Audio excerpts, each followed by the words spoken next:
Halo teman-teman, kali ini kita akan bercerita tentang peran pemuda dalam membangun Indonesia menuju masa keemasannya.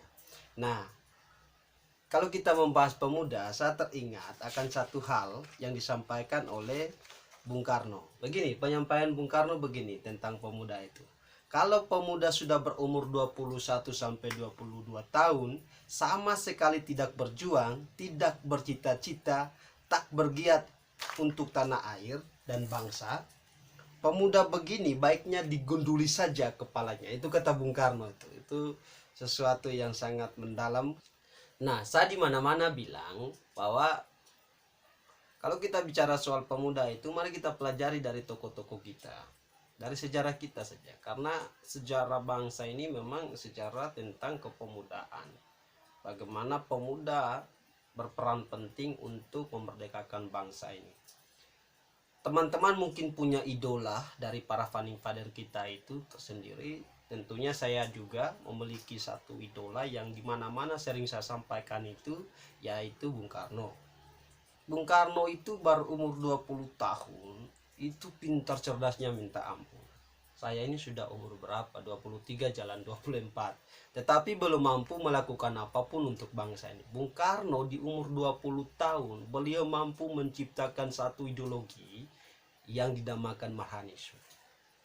Ini sangat luar biasa. Sebab itu, teman-teman, mari kita kemudian membuka lagi sejarah tentang bangsa ini. Kalau founding father kita dulu membuat yang namanya kemerdekaan, nah untuk mengisi kemerdekaan ini apa yang harus kita buat? Tentunya untuk menggapai keemasan Indonesia ini. Secara internasional, di WHO menyebut sebagai young people dengan batas usia itu 10 sampai 24 tahun. Sementara usia 10 sampai 19 tahun itu disebut remaja. Nah, lalu kemudian menurut undang-undang tentang kepemudaan, pemuda adalah warga negara Indonesia yang memasuki periode penting pertumbuhan dan perkembangan yang berusia 16 sampai 30 tahun. Itu definisi tentang pemuda. Jadi kita mengenal pemuda seperti itu.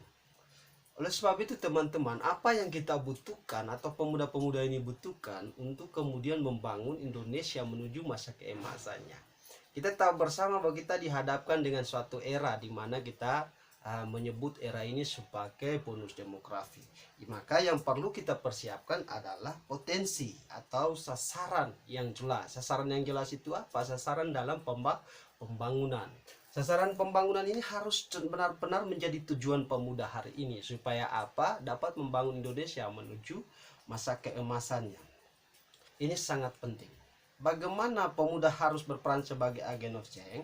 Artinya bahwa pemuda Indonesia sebenarnya memiliki peran untuk menjadi pusat dari kemajuan bangsa Indonesia itu sendiri.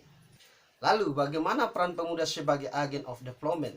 Itu sangat penting. Artinya bahwa peran para pemuda Indonesia memiliki tanggung jawab dalam upaya melancarkan atau melaksanakan berbagai macam pembangunan di berbagai macam bidang. Maka teman-teman, kalau kita bicara soal pemuda hari ini, yang perlu kita pegang itu ya dua hal itu. Bagaimana kita menyadari peran kita sebagai agen of change. Yang berikut kedua adalah agen of development, yang tentunya sangat diharapkan pemuda hari ini harus memiliki potensi di berbagai bidang. Kita